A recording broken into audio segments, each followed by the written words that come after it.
साथ संगत जी, प्यार से कहना धान ननकार जी। हल्दू खाता के इस प्रांगण में ये सत्संग का आनंद सभी जो ले रहे हैं, और ये एक सीमित कुछ घंटों का आनंद नहीं है। ये तो ऐसे शब्द जो भी आज श्रवण किए या संतों ने हमेशा से जो समझाए, वो जीवन को सुधारने के शब्द, एक सिर्फ कान तक ही सीमित वो आवाज नहीं, वो मन में बिठा के जीवन को परिवर्तन करने के लिए। और जिन्होंने भी किसी भी युग में इस आवाज को सुना, संतों की वाणी को सुना, उन्होंने उसी समय जीते जी अपने जीवन को पूरी तरह से जिया और मोक्ष और मुक्ति के भी हकदार बने। तो ये जीवन ने, ये समय ने तो चलते ही रहना है, और ये जीवन में हमें क्या करना है वो एक चुनाव हमारा।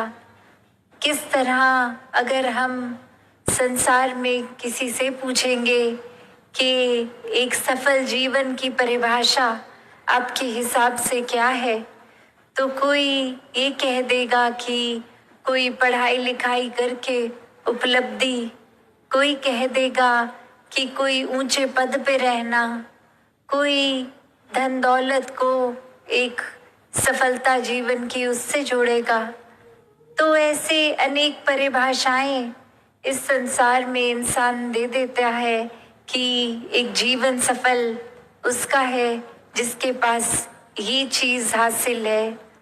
पर किसी भी युग में संतों से जब सुना कि सफल जीवन की परिभाषा क्या है, तो संतों ने यही समझाया कि इस जीवन में आने का जो उद्देश्य, ये भाव मन का कहाँ से आए हैं, कहाँ जाना है, ये परमात्मा की प्राप्ति, इस परमात्मा के हो जाना, इस परमात्मा में एकमिक हो जाना, इस परमात्मा के एहसास में रहना, ये ब्रह्म ज्ञान द्वारा जीवन को सफल कर लेना ही असल में सफलता है।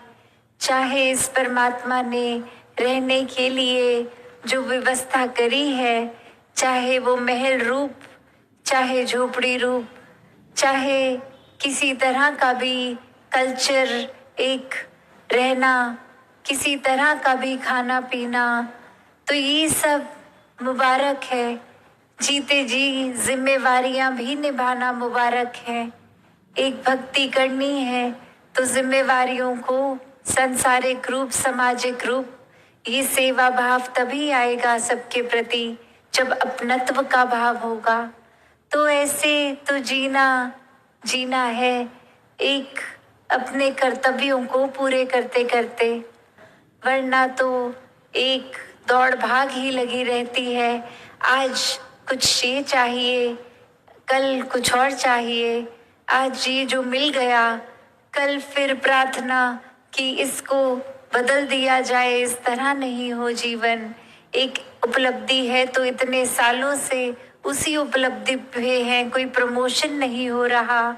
एक उस तरह की इच्छाएं चाहे छोटी सी हो, वो एक बच्चे के अंदर भी हो सकती है और किसी वृद्ध के अंदर भी वो इच्छाओं ने तो अपना काम करते जाना है। तो यहाँ पे आध्यात्मिक रूप जब साथ होता है जीवन में, तो समझ आता है कि इच्छाएं मन में आ रही हैं तो अगर पूरी हो रही हैं उसमें भी हमारी भलाई है, और अगर मन मुताबिक कुछ हो नहीं रहा, इस परमात्मा ने कुछ और चाहा है, तो भी एक इसमें भी भलाई है। इस परमात्मा से ये मन का नाता जोड़ना बहुत ही ज़रूरी है। और कैसे फिर वो मन का नाता सिर्फ कुछ समय का नहीं, हर समय का। एक अस्थिर जो जीवन है, एक डगमग स्थितियां हैं, उसमें भी कैसे स्थिर रहना है। तो बात वही, जिसने भी इस परमात्मा को सही मायने में अपने जीवन में, अपने हर एक पल में डाला है, उन्होंने अपना जीवन बहुत ही सहज भी कर लिया है, स्थिर भी कर लिया है। अब कोई भी परिस्थिति मन को डराती नहीं है। एक परिस्थिति कोई खुशी देती है तो कोई दुख, तो ये याद रहता है कि दोनों ही परिस्थितियों में परमात्मा उसी तरह पूर्णता से पूरा पक्का विराजित है। और फिर मन दुख नहीं झेलता, एक ये मान लेता है कि कुछ देर के लिए अच्छी घड़ियां भी आई हैं, दुख की भी आएंगी। एक भागना नहीं है परिस्थितियों से। हर एक परिस्थिति में प्रभु परमात्मा का प्रसाद ही वो परिस्थिति है, उसको उस तरह ही जीना है। तो भक्तों ने एक भागने को जीवन के साथ लिंक नहीं किया, एक भाग लेने को किया है कि अपना पॉजिटिव एक योगदान देते हुए उनके जीवन में भी खुशियां ला पाएंगे। तो ऐसा ही जीवन हर कोई जीता जाए।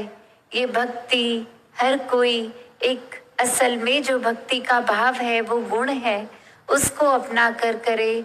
कोई छुपे हुए लालच से, कोई डर से नहीं, सिर्फ प्यार ही प्यार इस परमात्मा के प्रति और परमात्मा की बनाई इस सृष्टि, ये हर एक के लिए, इंसानों के लिए एक बिना जाति पाति के दायरे में फंसे सिर्फ और सिर्फ एक हर दिशा में प्यार पहुंचाते रहें। ये ना सोचे कौन अपना है, कौन बेगाना है, कौन हमारे कल्चर का है, कौन अलग तरह से रहते हैं। बस ये प्यार बन के हर एक तक प्यार पहुंचाएं। हर पल में इस निराकार को याद रखें, तभी जीवन वाकई ही सफल जीवन है। वरना तो फिर उसी तरह दुनियावी परिभाषा तक ही जो उपलब्धि आज है कल ना हो, तो फिर उसको एक सफल जीवन नहीं मानता इंसान। तो हर समय ये सफलता में रहना है, इस परमात्मा का सहारा लेकर हर पल बिताना है। सत्संगत जी, धन्यवाद जी।